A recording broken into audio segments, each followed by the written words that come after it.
Michael Harris leaned back in the recliner, rubbing his hands over Emily's growing belly as she sat beside him on the couch. The soft glow of the living room lamp cast a warm light over the nursery, where the freshly painted walls now held tiny stars and moon decals. Every evening, Michael and Emily would sit here, imagining the life of the child they were about to welcome. "It won't be long now," Emily whispered, tracing circles over her stomach. Her eyes sparkled with anticipation, and her smile was contagious. Michael grinned back, squeezing her hand gently. He could feel the baby shifting beneath her touch, a tiny reminder of the life that was soon to begin. The past months had been a whirlwind of joy. They had attended prenatal classes together, shopped for every little thing the baby might need, and decorated the nursery down to the smallest detail. Friends and family had showered them with gifts, advice, and encouragement, and Michael relished every moment of it. Even the late-night cravings and endless doctor appointments seemed like part of an adventure he wanted to remember forever. He glanced at Emily and felt a surge of gratitude. This was exactly what he had dreamed of: a family, a home filled with love, and the promise of tomorrow. Every laugh they shared, every conversation about future birthdays, school days, and bedtime stories seemed like a thread weaving them closer together. As the evening wore on, they sat quietly, enjoying the simple pleasure of being together, listening to the occasional kick, imagining tiny fingers and tiny toes. For Michael, the world outside didn't matter. Here, in this warm, quiet room, everything was perfect. And he believed, with every fiber of his being, that the life they were creating together would be full of love, joy, and trust, exactly as it should be. The weeks leading up to Emily's due date were a whirlwind of activity, though none of it felt stressful. For Michael, it was a rare chance to immerse himself fully in anticipation. Each morning began with coffee in the kitchen, Emily's hand resting on her belly, the small life within her prompting gentle smiles and soft conversations. Michael had started keeping a journal of every milestone, scribbling down the tiny kicks he felt, her sudden cravings, and even the humorous things she said when she was overtired from doctor appointments. On weekends, the couple worked tirelessly on the nursery. Michael assembled the crib with careful precision, following the instructions as if they were sacred text. He hung soft mobiles above the crib and arranged tiny plush toys on the shelves. Emily chose colors that felt calm and warm: soft grays, muted yellows, and gentle blues. Together, they folded the tiny clothes, each set carefully paired and stacked, imagining the little hands and feet that would soon fill the room. Friends came by to offer gifts and congratulations. Their closest circle, a mix of lifelong friends and new neighbors, shared stories of parenthood, some humorous, others touching. Michael enjoyed watching Emily laugh at the anecdotes, her joy spilling into the room. They brought baby blankets, tiny socks, and picture frames, each item a small testament to the life growing in Emily's womb. Michael felt a swell of gratitude. The love and care of those around them made the impending arrival feel even more real. Family visits were equally heartwarming.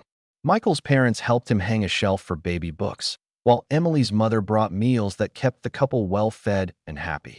They shared old family stories and laughed at Michael's clumsy attempts to fold onesies neatly. The house was filled with a sense of belonging and togetherness, a cocoon of warmth and anticipation. Evenings were spent quietly together. They would sit on the couch, talking about the future, imagining birthdays, first steps, and school days. Michael loved hearing Emily dream aloud, picturing all the things they would teach the baby, the games they would play, and the bedtime stories they would read. It was a world that felt safe and perfect, a haven insulated from any outside worry. Every doctor's appointment brought a fresh wave of excitement. Hearing the baby's heartbeat, watching the tiny movements on the ultrasound screen, Michael felt an almost reverent connection, a bond that grew stronger with each passing day. Emily glowed, her anticipation contagious. They spoke about names, laughter spilling into their discussions about the inevitable disagreements and decisions they would face as new parents. At night, Michael often found himself sitting by the nursery, gently rocking in the chair and listening to the soft hum of the house. He would imagine the day the baby would finally arrive, picture the tiny cries, the first moments of skin-to-skin contact, the overwhelming flood of love that awaited them. Every detail of preparation seemed like a thread weaving the fabric of a life built on trust, care, and shared dreams. Though the weeks were busy, Michael cherished the quiet moments too, the soft glances they exchanged over a cup of tea, the shared laughter over a silly story, the warmth of Emily's hand on his arm as they walked through the park imagining stroller rides and first steps. Everything felt full of promise, every moment steeped in happiness. And through it all, Michael believed with complete certainty that they were ready for this new chapter together. He had no doubt, no fear, no suspicion, only love, anticipation, and a deep sense of purpose. The world outside their home faded away in comparison to the life they were creating. The nursery, the preparations, the laughter of friends and family. It was all a prelude to the arrival of the child they had dreamed of for so long. Michael couldn't know that soon. The very life he celebrated would bring him to the edge of heartbreak, revealing secrets that would shatter his understanding of love, trust, and family. But for now, everything was as it should be, perfect, calm, and full of hope. The morning had started like any other, yet it carried the weight of expectation that Michael could feel in his chest. Emily had woken him early, a mix of excitement and nerves in her voice. "I think it's time," she whispered, clutching his hand with a grip that made his heart race. The drive to the hospital was a blur of streetlights and foggy breath, a mix of adrenaline and anticipation thrumming through every nerve. The labor was long, each hour stretching into the next, filled with the rhythm of her cries, the steady guidance of nurses, and the occasional comforting word from Michael. He held her hand, counted with her, whispered encouragements, and tried to maintain a calm that he barely felt. Hours passed in a haze, but finally, the moment arrived. The baby's first cry sliced through the air, and Michael's chest tightened with emotion. He had imagined this moment countless times, but nothing prepared him for the intensity of it. Emily, exhausted yet radiant, held the child in her arms, her eyes shining with tears of relief and joy. He's beautiful," she whispered, her voice trembling. Michael leaned over, taking in the tiny features, a small button nose, a delicate mouth, a head full of dark hair. He felt the warmth of the baby against his hands, the soft flutter of tiny movements, and a surge of love so intense it almost brought him to his knees.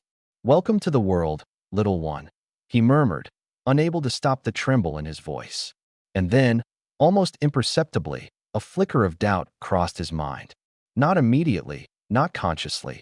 It was just a fleeting thought that the child's features, somehow, didn't fully mirror his own. The eyes, the shape of the jaw, the dark hair. It wasn't anything he could put his finger on, but it left a small, nagging unease in the pit of his stomach. He forced the thought away, telling himself it was silly, that all babies carried a mix of traits, and that love mattered more than resemblance. He spent the rest of the day watching Emily cradle the baby, listening to the tiny coos and sighs, and feeling a swelling pride he had never known.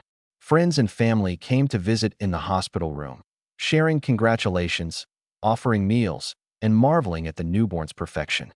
Everyone, it seemed, was in awe, and Michael wanted to join in the joy wholeheartedly. But late that evening, as the room quieted and the world outside the hospital became distant, he found himself staring at the baby in Emily's arms, unable to shake the faint feeling of dissonance. Every tiny yawn, every fluttering hand, seemed almost foreign. He shifted uncomfortably, dismissing it as exhaustion, as the adrenaline of the day, as anything but what it might truly be. Emily, noticing his contemplative silence, squeezed his hand and whispered, "Everything's okay, right? You love him."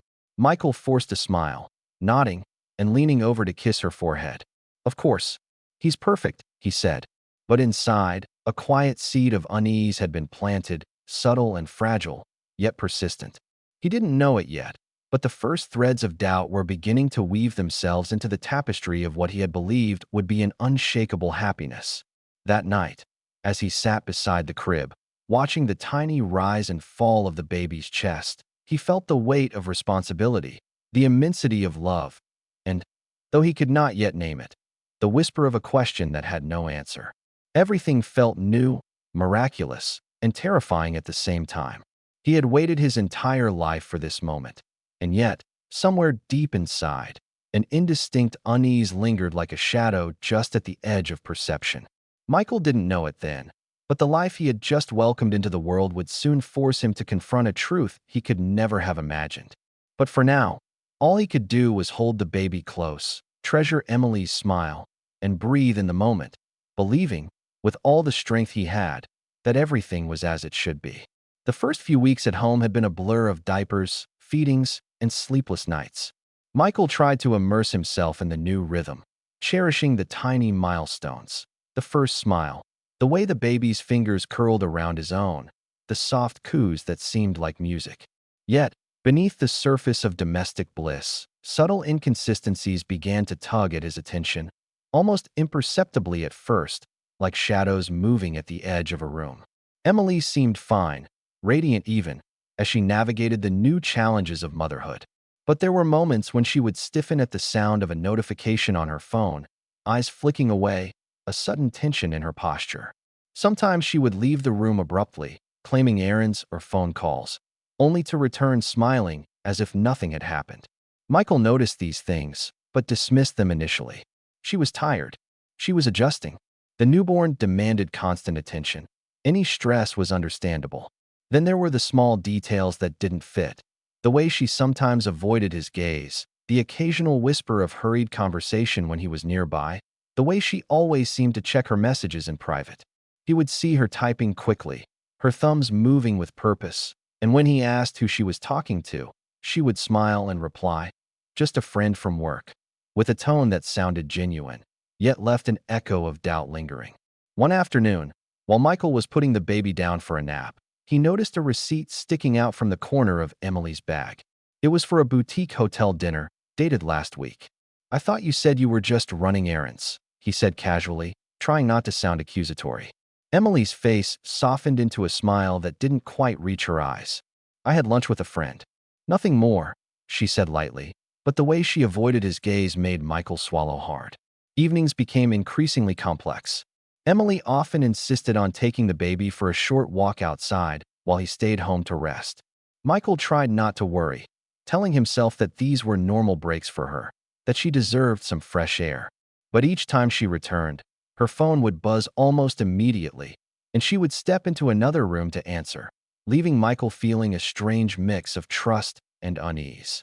There were also moments of subtle detachment. Emily would sometimes seem distracted during feedings, her mind elsewhere, her laughter delayed, her smiles faint. Michael tried to rationalize it. She had gone through labor. She was exhausted. But beneath his reasoning, a quiet tension began to grow. The little inconsistencies piled up like dust in a neglected corner, invisible at first, but impossible to ignore over time. One night, Michael stayed awake longer than usual, listening to the soft breathing of the baby and the gentle rustle of Emily moving about the room. He noticed her glance at her phone again, her expression fleetingly troubled, before she turned back to him with a reassuring smile. Something about the smile felt rehearsed, a performance he hadn't seen before. His chest tightened with an indefinable worry. Over the next few days, the pattern became clearer. Texts sent and deleted quickly, phone calls answered in whispered tones, sudden trips out of the house that seemed too convenient, excuses too neat to be natural. Michael tried to ignore it, telling himself he was imagining things. Yet each instance added weight, a subtle thread that began to pull at his peace of mind. At the same time, the joy of parenthood was undeniable. The baby's laughter, the tiny hand clutching his finger, the quiet moments of warmth shared between the three of them. These were real and beautiful. Michael wanted desperately to trust, to believe that the life he had fought for and waited for had come together as it should. But the quiet unease was persistent. Even in moments of happiness, it lingered like a shadow at the corner of the room, a whisper he couldn't fully name. Michael found himself watching Emily more closely, noticing the small inconsistencies, the fleeting expressions, the tiny deviations from what he knew to be normal. He asked himself, repeatedly, if he was being paranoid, if exhaustion and stress had warped his perception. Yet deep inside, a part of him refused to ignore the signals. The tension built gradually, threading its way through the joy of parenthood, creating a fragile line between trust and suspicion. By the end of the week, Michael realized that something was off, something he could not yet define, but it was there, undeniable, and it refused to be dismissed. And so, amidst the lullabies, late-night feedings, and first tentative smiles, the foundation of his world began to tremble imperceptibly. He could not know that soon, these small signs would converge into an unavoidable truth, one that would threaten to tear apart everything he had believed to be unshakable love and trust. For now, he could only watch, notice, and quietly question, the shadow of doubt growing steadily in the warm, fragile light of their new life. Michael couldn't shake the unease that had settled in his chest. The subtle inconsistencies in Emily's behavior, once easily dismissed, now clanged like warning bells in his mind. Each hurried phone call, each whispered conversation, each sudden errand felt like a piece of a puzzle he was desperate to solve. The weight of suspicion pressed on him relentlessly, and he knew he could no longer ignore it. It started small. He checked the phone bills, not to invade her privacy, he told himself, but to understand patterns. Numbers that appeared frequently, times that didn't make sense. He noted them down, silently connecting dots that should have been invisible. Michael knew this was a delicate line. He wanted the truth, but he feared what he might find. Yet the need for certainty overwhelmed his fear. Then there were the receipts. Emily's purse had become a repository of small anomalies. A dinner in a city an hour away, a boutique she had just passed by, items that didn't fit the timeline she had given him. Michael collected them, organizing them in a folder, trying to maintain a semblance of objectivity. Each piece of paper felt like a fragment of a secret life that he had no right to uncover. But the right to know, the need to protect himself and his child, outweighed his hesitation.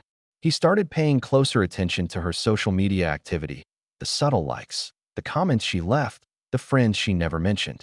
A photo here, a message there, a detail too small to notice at first glance. Michael's careful observation turned these pieces into a web of questions he could not ignore. It was like walking through a room full of whispers, each one hinting at a truth he was not ready to hear. Conversations with friends also offered unintentional clues. Casual remarks from colleagues or acquaintances who had seen Emily in unexpected places, brief mentions of meetings that didn't match what she had told him. Each became a note in a growing catalog of suspicion.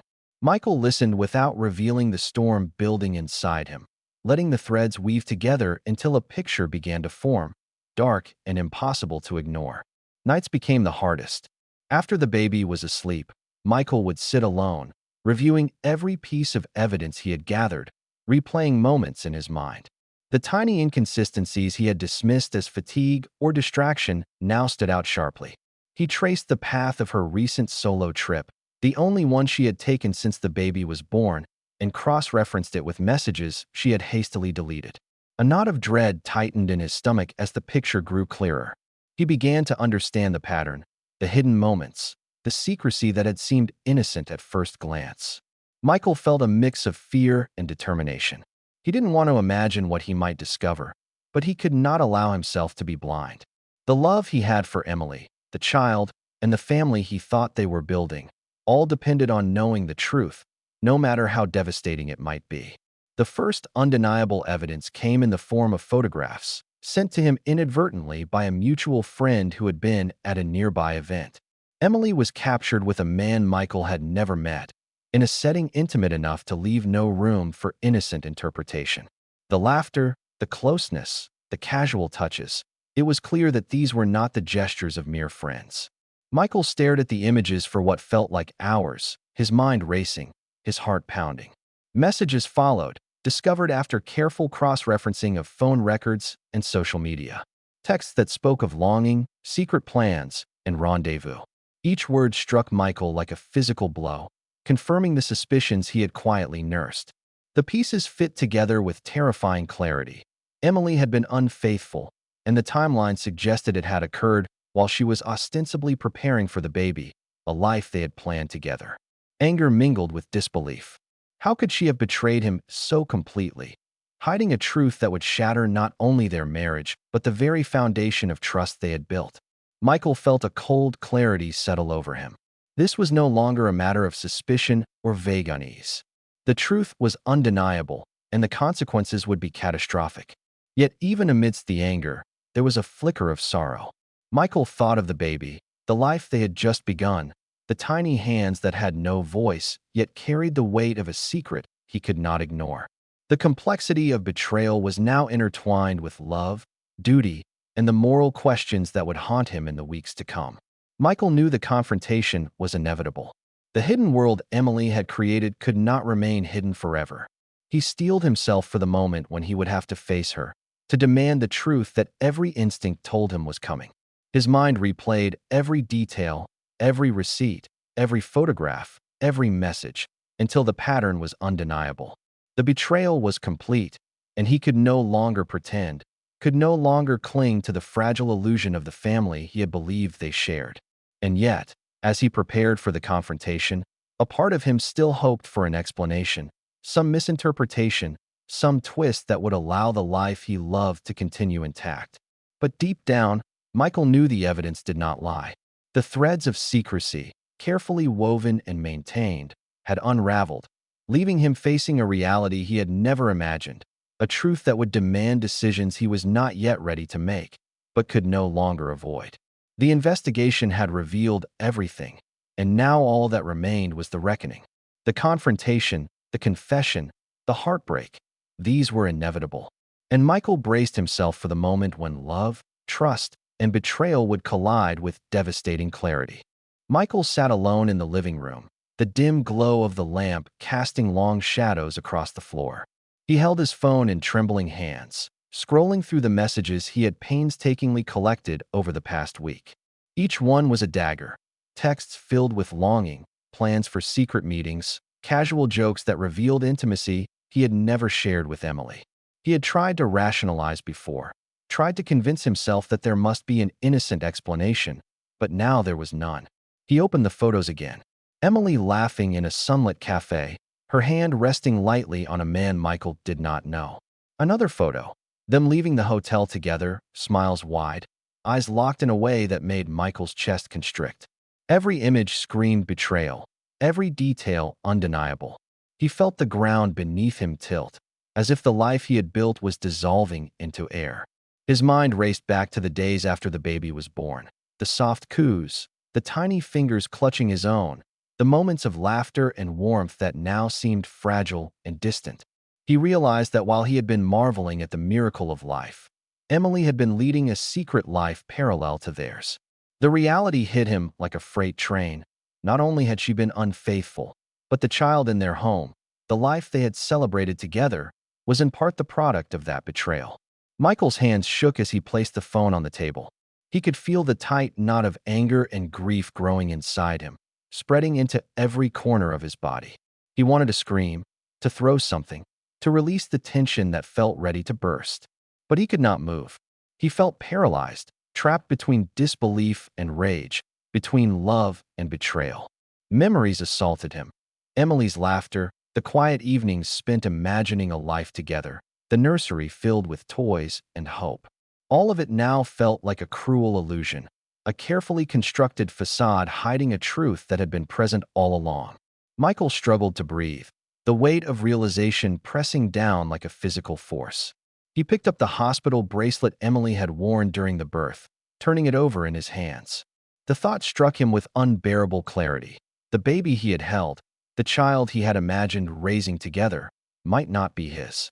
Every kick, every tiny movement, every innocent smile now carried a shadow of doubt that he could not ignore. The foundations of his world had crumbled, leaving him suspended in a void of anger, sorrow, and disbelief. Michael's first instinct was confrontation. He needed to hear it from Emily's own lips, to demand the truth. He stormed into the nursery where she was sitting with the baby, gently rocking him, her face serene, unaware of the storm gathering behind him. "Emily," he said, his voice low and trembling, "we need to talk. Now." She looked up, startled, sensing the intensity in his tone. Michael held up the phone, the images and messages glaring between them like a silent indictment. "I know everything," he said. "Every message, every photograph. I know about him." Emily's face paled, and for a moment, she said nothing. The baby stirred in her arms, reaching out with tiny hands, oblivious to the tidal wave of emotions crashing in the room. Michael's eyes filled with tears he refused to let fall.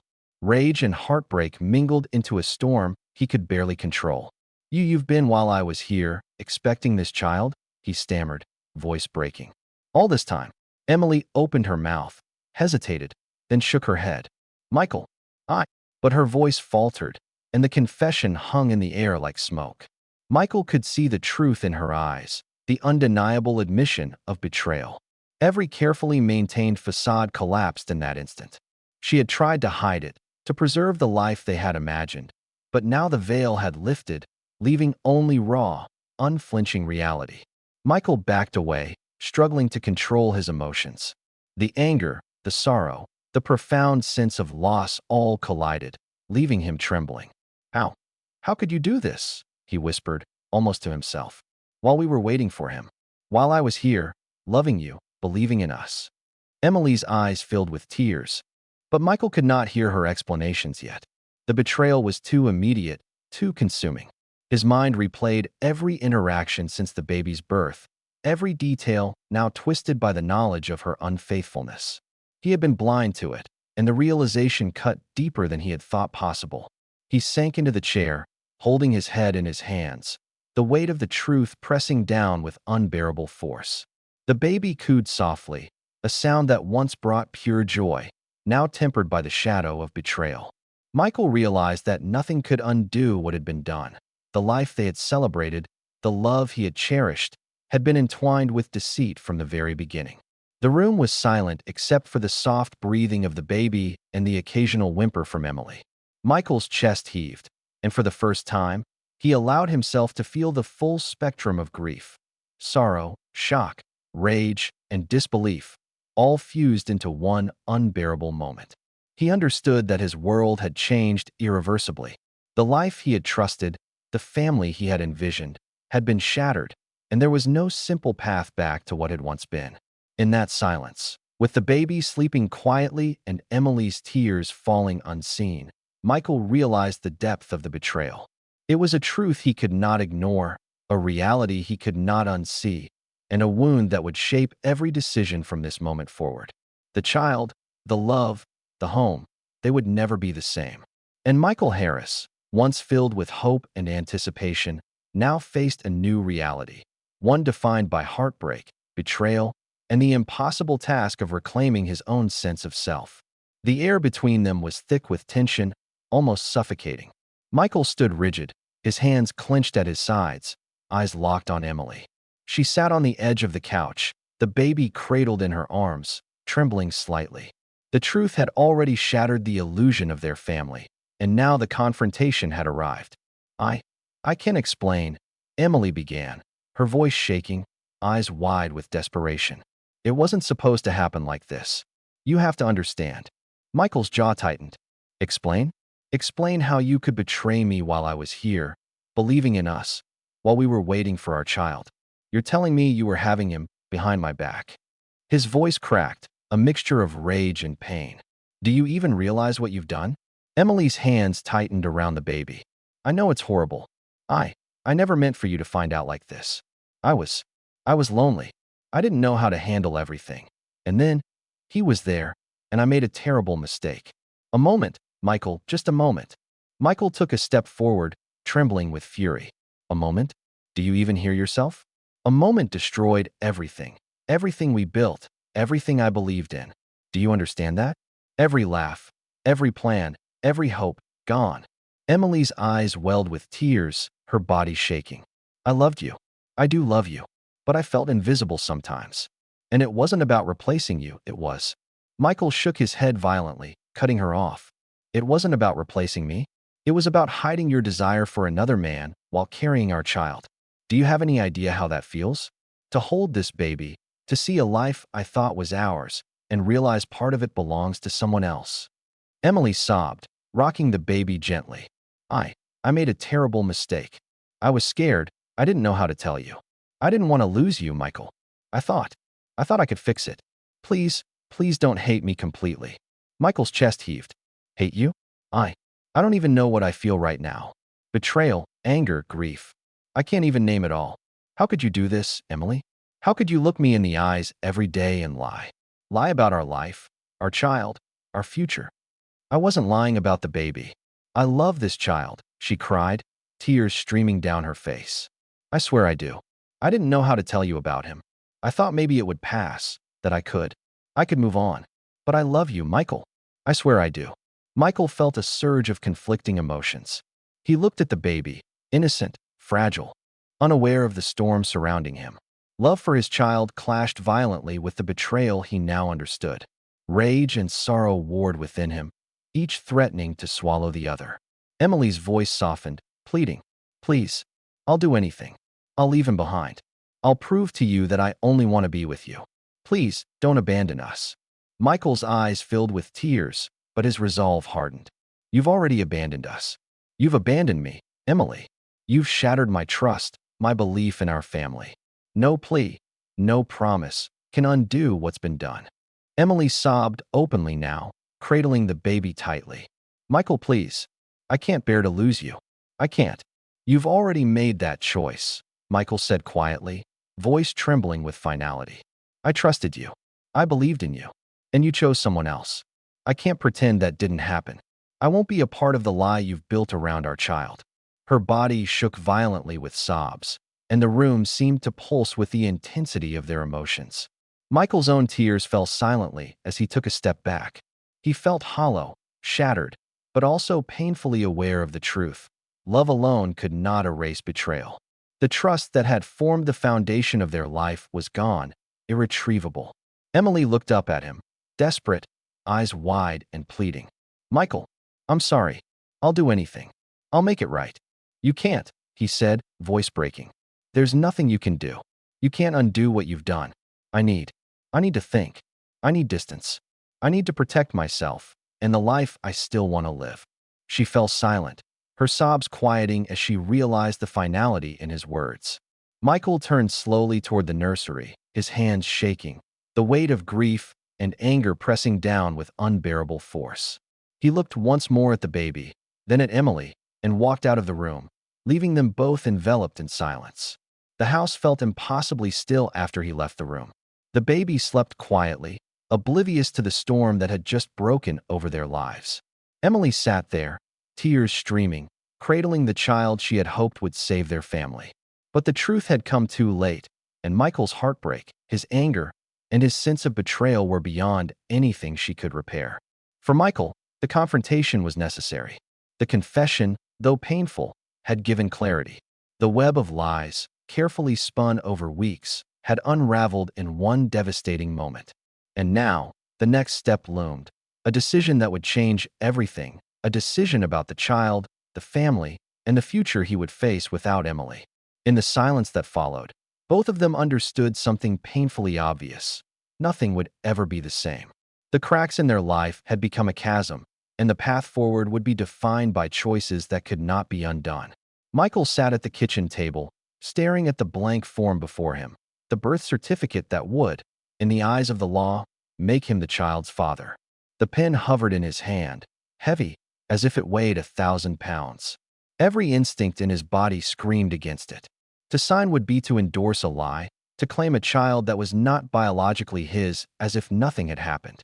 But the thought of leaving the baby without a father, of turning his back entirely, was equally unbearable. He took a deep breath, trying to steady the storm inside.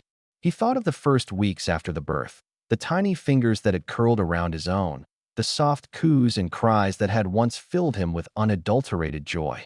That child was innocent, entirely unaware of the betrayal that had fractured the life he had imagined. Yet the anger, the heartbreak, the sheer magnitude of Emily's deceit pressed relentlessly on his mind. Could he separate the child from the act of betrayal? Could he love without being consumed by the knowledge of its origin? Michael remembered the confession, the tears, the sobs, the way Emily had clutched the baby, begging him to stay, to forgive. He closed his eyes and felt the tightness in his chest, the way grief and rage intertwined. The thought of forgiving, of pretending the past could be erased, seemed impossible. Trust had been destroyed.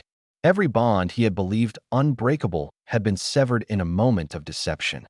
He thought of the life they had planned together, the nursery, the names they had chosen, the stories he had imagined reading to their child. Every dream was tainted now, shadowed by betrayal. To sign the certificate would be to pretend those dreams remained intact, to erase the evidence of the lie that Emily had woven into their lives. Michael could not do it. Yet another part of him recoiled at the thought of walking away completely. He loved that child, despite everything. The innocence in those small eyes, the tiny movements, the very presence of life. How could he abandon that? But could he love without resentment, without the shadow of betrayal looming over every interaction? The answer seemed painfully clear. He could not. Not yet. Not like this. He leaned back in his chair, rubbing his face, feeling the tension radiate through his body. The house was quiet, the baby asleep upstairs, Emily resting after days of emotional turmoil. Michael's mind raced with scenarios, weighing every option, every possible outcome. Could he remain in the same house? Could he separate Emily from the baby temporarily? Could he maintain a relationship with the child without succumbing to bitterness and pain? Each possibility felt fraught, each solution inadequate. Finally, he made a decision. Not a simple one, not a light one, but necessary. He would not sign the birth certificate. He would not claim what was not his, could not ignore the betrayal that had shattered the foundation of their life.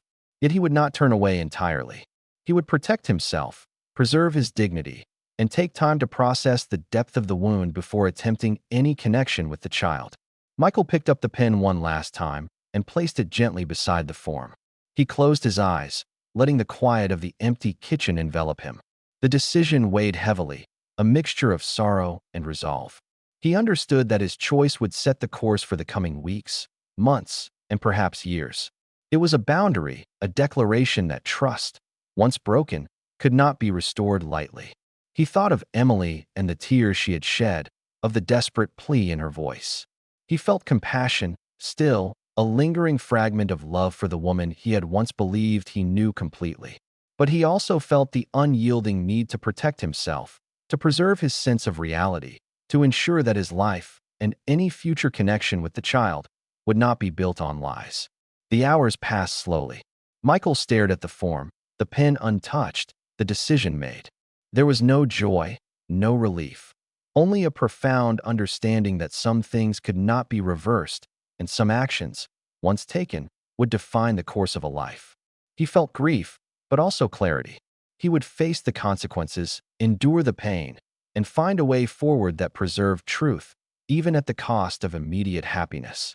At last, he stood, placing the blank birth certificate in a safe drawer. He would tell Emily his decision in the morning, with calm and certainty.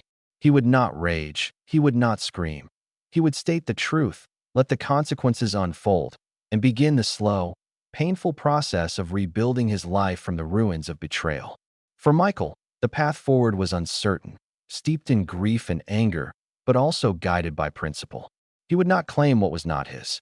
He would not allow deceit to define his actions. And in the quiet of the night, with the baby sleeping peacefully upstairs, Michael felt the first flicker of resolve, the understanding that life, though shattered, could continue. He would survive, he would endure, and he would reclaim the integrity of his own heart, no matter the cost. The weeks that followed were a storm of legal forms, phone calls, and painful confrontations.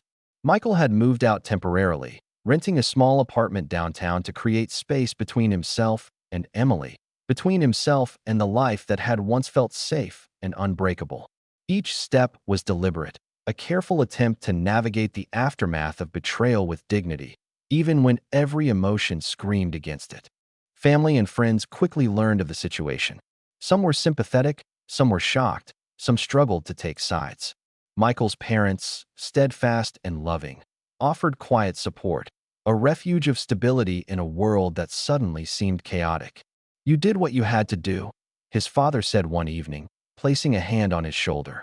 "Don't let anyone tell you otherwise." His mother nodded, eyes glistening. "It's a terrible thing, but you're doing the right thing for yourself and for that baby." Emily's parents reacted differently. They were torn, a mixture of disbelief, guilt, and confusion. Michael had hoped for their support in maintaining some civility for the baby's sake, but they oscillated between defending their daughter and acknowledging the betrayal. It added another layer of strain, forcing him to navigate not only his own pain but the divided loyalties of the families around him.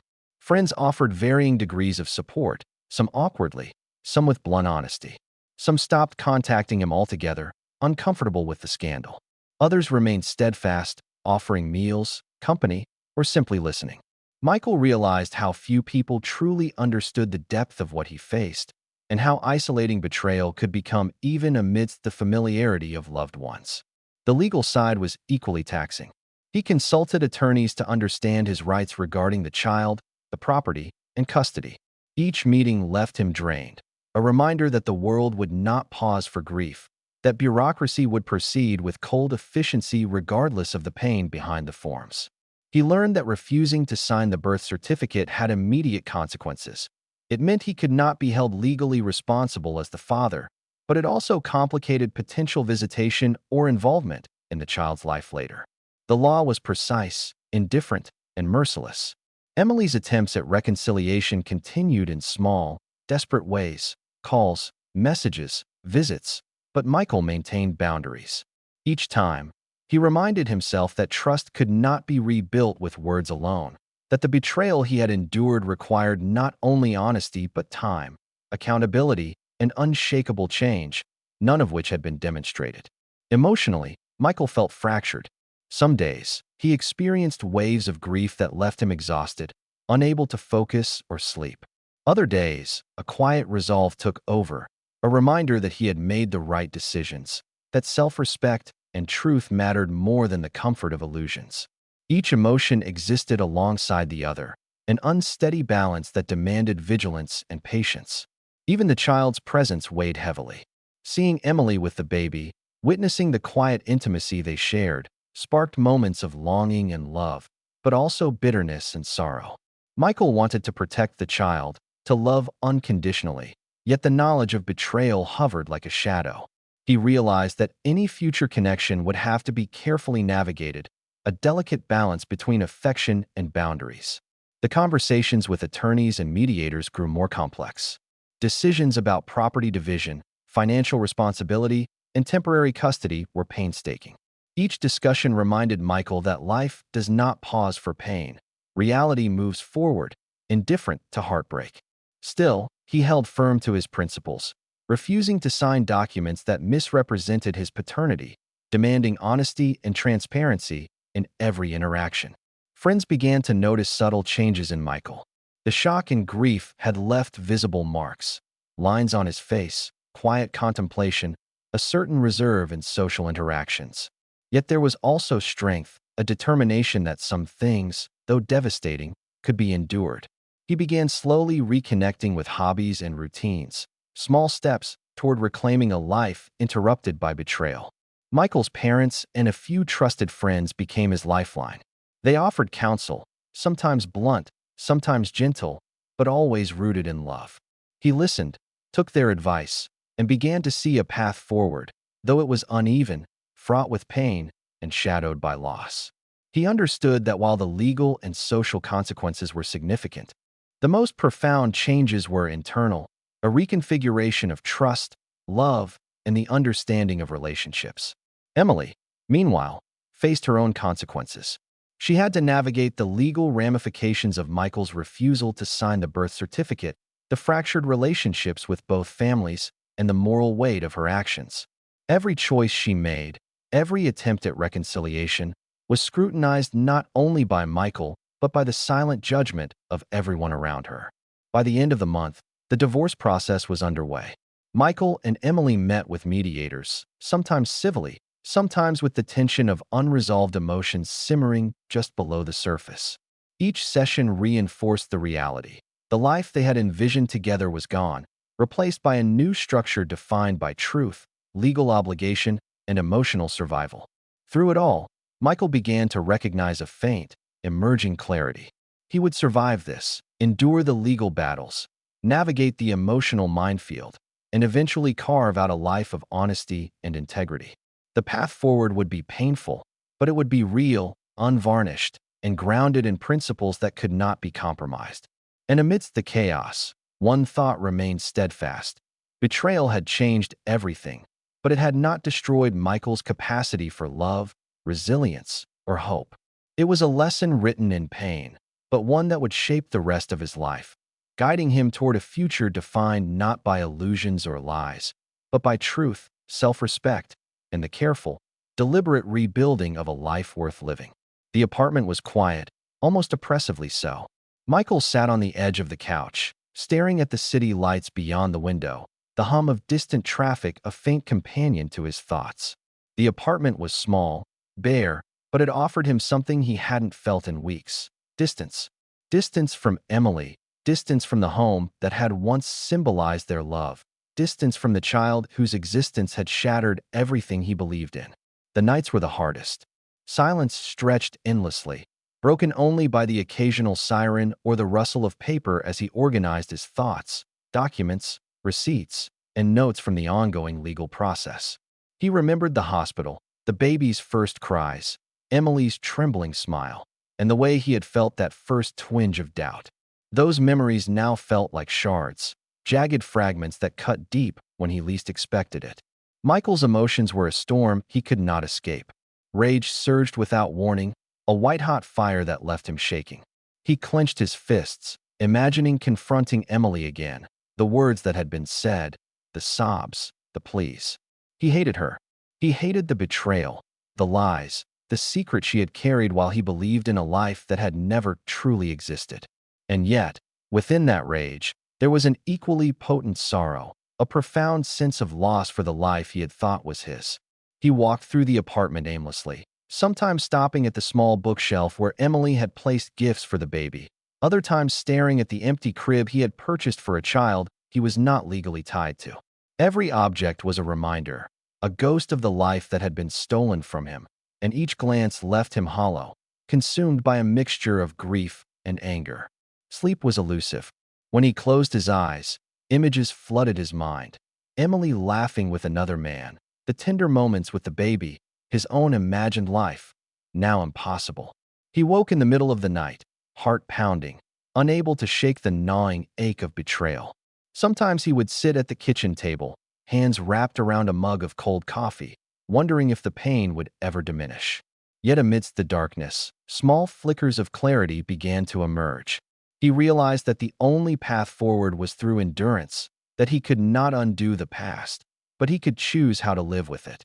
The anger, though consuming, was also a reminder of his values, his integrity, and the boundaries he had established. It was proof that he had refused to be complicit in a lie, that he had preserved truth in a world suddenly unmoored from trust. Memories of happier times cut through the pain sharply, but they also reminded him of who he was outside of betrayal. He remembered walks in the park, quiet conversations over dinner, moments of laughter with friends, and the life he had once envisioned. Those memories were bittersweet, a mixture of longing and realization that love and joy could exist again, even if it would never be with Emily. He began to explore new routines, small steps to reclaim his sense of self. Morning runs through the city streets, a few hours reading at a cafe, reconnecting with old friends who had remained steadfast. These were not escapes, but lifelines. Each step was deliberate, a way to remind himself that his life was his own, that he could endure pain without being defined by it, and that healing was a process that required both patience and resilience. Michael's thoughts often drifted to the child. Despite the betrayal, he felt a deep, abiding love for the innocent life at the center of the storm. He knew that distance was necessary, that boundaries were essential, but he also understood that one day, when the emotions were tempered by time, he might forge a relationship defined not by lies but by careful, honest connection. For now, the child represented both heartbreak and hope, a symbol of life's complexity and the resilience of the human heart. In quiet moments, Michael allowed himself to grieve fully. Tears fell freely, unashamed, as he processed the layers of anger, sadness, disappointment, and longing. He wrote in journals, documented his emotions, and faced the reality of betrayal without flinching. Each acknowledgement of pain was a step toward reclaiming his own power, a step toward constructing a life that was honest, deliberate, and free from deception. Friends who visited noticed the change. Michael was quieter, more introspective, but also stronger, more centered. The rawness of his emotions had not disappeared, but he carried them with purpose, using them as guides to navigate interactions, relationships, and the slow rebuilding of trust in the world. Each conversation, each outing, was an affirmation that he could endure and eventually thrive. Evenings were the most difficult. The apartment's silence pressed in, amplifying memories and regrets. Yet Michael learned to sit with the discomfort, to let it exist without allowing it to define him. He realized that pain was not the enemy. It was the teacher, the reminder of his values, the measure of what he would not tolerate, and the compass pointing toward a life rebuilt on truth rather than illusion. Weeks turned into months, and slowly, the raw edge of grief softened. Michael still felt the weight of betrayal, still remembered every moment of revelation, but he also began to glimpse a horizon beyond heartbreak. The distance he had created was both physical and emotional, and it allowed him to see clearly. The past could not be undone, but the future was his to shape. And in that clarity, amidst the echoes of anger and sorrow, Michael found the first glimmers of hope. He could endure, he could heal, and he could reclaim a life defined not by betrayal but by integrity, strength, and the unyielding courage to face truth, no matter how painful. The apartment was brighter now, sunlight spilling across the floor as Michael sipped his morning coffee. The air felt lighter, less burdened by grief and anger, though he knew both were still there, lingering beneath the surface. Months had passed since the confrontation, the confession, the divorce proceedings, and the painful decisions about the child. Time had done its work, gradually smoothing some of the raw edges, though the memories of betrayal remained vivid. Michael had learned to live with the pain, to acknowledge it without letting it control him. He had rebuilt routines, reconnected with friends, and found solace in small, deliberate choices. Morning runs, evenings with a book, dinners with people who had stood by him. All were reminders that life, though fractured, could still hold meaning, joy, and purpose. He thought about the child, now a few months older, with eyes that mirrored both innocence and the unknowable complexity of life. Michael knew that love for this small life did not require legal ties, that affection and care could exist within boundaries that protected him and respected the truth. He had begun visiting occasionally, moments of quiet connection, where laughter and soft coos replaced the tension of betrayal. Each visit was carefully measured, mindful of emotional limits, but it allowed him to nurture a relationship defined by honesty rather than illusion. Emily's presence had diminished in his life, limited to necessary interactions. The emotional intensity of their past had faded into something more manageable, though he remained wary. Forgiveness, he realized, was not the same as reconciliation. He could acknowledge the pain and the humanity of the person who had hurt him, but he would never return to the life that had existed before. The choice to move forward meant creating new definitions of love, trust, and boundaries, ones that honored his own experience. Michael reflected on the months since the revelation. There had been nights of tears, of longing for what might have been, and of anger so fierce it had left him breathless. Yet there had also been growth, clarity, and the quiet strength that came from facing a reality few would dare confront. He understood now that life would never be simple, but simplicity was never the goal. Truth and integrity were. He began planning for the future, small steps first. A new apartment with a space for his work, weekends spent exploring the city, time dedicated to friends and hobbies he had neglected. He considered his career, possibilities for travel, and the chance to meet new people when he was ready. Each plan was a statement, a reaffirmation that he would not be defined by betrayal, but by the choices he made in response to it. The child remained a gentle, poignant presence in his life. Michael understood that his love could exist without ownership, that nurturing and guidance did not require false claims or forced roles. The visits, brief and intentional, were reminders of life's continuity, of innocence untouched by the mistakes of adults. Each laugh, each grasp of his finger, each quiet babble was a balm to his heart, proof that hope could coexist with heartbreak. In quiet moments, Michael allowed himself reflection. He thought about trust, how fragile it could be, how devastatingly it could be broken, and yet how essential it was to human connection. He understood that he would carry the scars forever, but he also knew that those scars were markers of resilience, of the courage it took to face betrayal and still choose life, connection, and integrity. He thought about Emily too, no longer with the same storm of emotion. He could acknowledge her humanity, her failures, without condoning them. Forgiveness was possible in the abstract, in the sense of releasing himself from the corrosive weight of hatred, but it did not mean returning. He had learned that some boundaries must remain firm, some decisions unyielding, if one hoped to preserve the self from further harm. Michael walked to the window, gazing at the city that had witnessed his heartbreak and recovery. The streets below were alive, filled with movement, possibility, and the ongoing flow of lives intersecting, diverging, and continuing. He felt a quiet determination settle over him. Life would not stop for betrayal, for grief, for sorrow, but he could navigate it with honesty, integrity, and the awareness that every choice mattered. He thought about love, not the naive, unquestioning love he had once given without reservation, but a mature, measured love that understood limits, boundaries, and the value of self-respect. He realized that in time, he could open himself to new connections, new possibilities, while honoring the lessons of the past. Life, he knew, required courage, the courage to feel, to risk, and to rebuild, even when broken.